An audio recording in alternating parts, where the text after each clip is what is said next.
Bismillahirrahmanirrahim. Assalamualaikum warahmatullahi wabarakatuh. Saya Muhammad Julwato Sultan, perwakilan dari kelompok 4 yang beranggotakan ada Wening Tias, yang kedua ada Sawitri, yang ketiga ada Silvi Elvina Putri, kemudian Teddy Hendra Setiana, dan saya sendiri Muhammad Julwato Sultan. Di sini saya akan menjelaskan tentang controlling pada PT Astra Honda Motor atau yang kita kenal dengan PT AHM. Langsung saja, yang pertama adalah PT Astra Honda Motor atau AHM merupakan pelopor industri sepeda motor di Indonesia yang didirikan pada 11 Juni 1971 dengan nama awal PT Federal Motor. Saat itu PT Federal Motor hanya merakit, sedangkan komponennya diimpor dari Jepang dalam bentuk CKD. Kemudian seiring dengan perkembangan kondisi ekonomi serta tumbuhnya pasar sepeda motor, terjadilah perubahan komposisi kepemilikan saham di pabrikan sepeda motor Honda ini.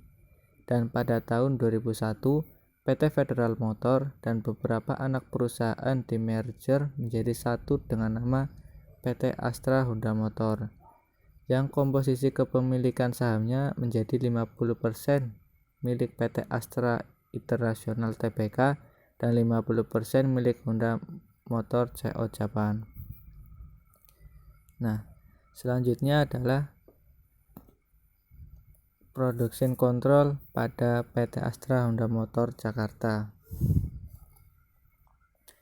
PT AHM ingin selalu menjadi pemimpin pasar sepeda motor di Indonesia dan menjadi pemain kelas dunia dengan mewujudkan impian konsumen dan berkontribusi kepada masyarakat Indonesia.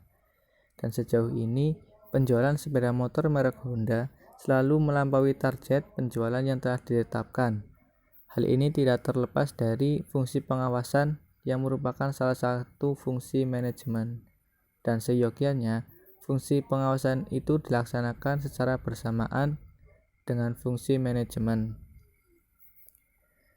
Dan karena fungsi pengawasan itu dimulai sejak awal perencanaan, oleh karena itu fungsi pengawasan khususnya dalam hal ini pengawasan produk sangatlah penting. Dan pengawasan di PT AHM ini biasa disebut dengan production control. Nah, production control sendiri adalah kegiatan yang disusun sesuai dengan kemampuan sumber-sumber yang digunakan dalam memenuhi rencana produksi, kemampuan produksi yang sedang berjalan, dan melakukan perbaikan rencana, di mana fungsi kegiatan dalam pengendalian produksi mengarahkan atau mengatur pergerakan material, termasuk di dalamnya bahan komponen dan produk melalui suatu siklus manufaktur, mulai dari permintaan bahan baku sampai dengan pengiriman produk akhir kepada pelanggan. Kemudian selanjutnya adalah prosedur dan atau tahapan production control. Yang pertama adalah ada production planning, yaitu production planning memberikan planning 3 harian kepada productional control, dan productional control akan memberikan feedback kepada production planning jika planning 3 harian dianggap kurang memungkinkan dicapai karena dalam masalah proses produksinya atau masalah lainnya yang mengakibatkan planning 3 harian tidak mungkin untuk dicapai.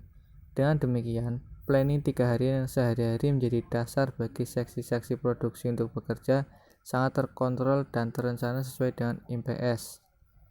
Kemudian yang kedua adalah prosedur pengontrolan jalannya produksi.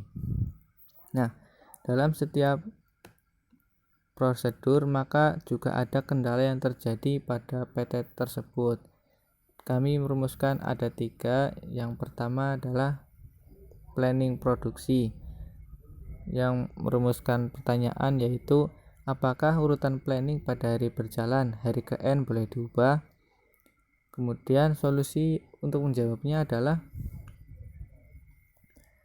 planning produksi, yaitu sebaiknya tidak dilakukan perubahan planning di hari ke N karena persiapan produksi dalam satu hari sudah fix di tiap-tiap bagian termasuk di subkontraktor Namun dalam kasus yang memaksa, perubahan urutan planning diperbolehkan, tetapi production control harus meyakinkan bahwa dengan adanya perubahan urutan planning, seluruh parts untuk urutan planning yang baru telah tersedia.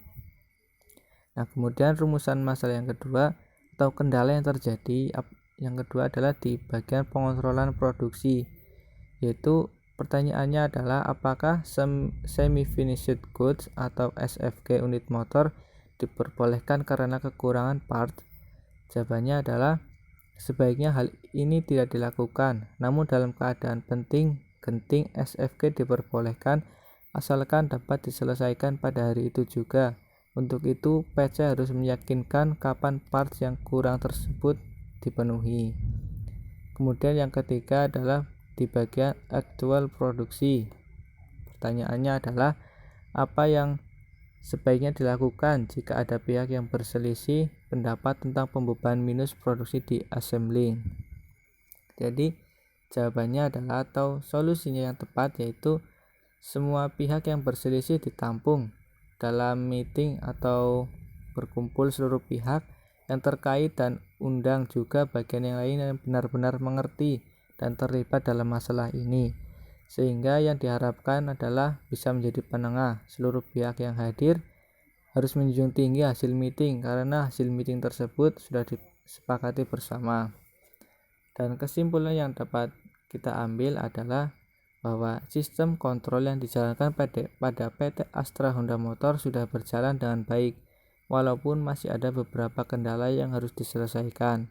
Karena hal tersebut, maka kerjasama antara seksi production control dan seksi-seksi lainnya sangatlah penting dan menentukan apakah produksi akan sesuai dengan perencanaan. Nah, begitu saja penjelasan dari saya, perwakilan dari kelompok 4. Kurang lebihnya mohon dimaafkan. Assalamualaikum warahmatullahi wabarakatuh.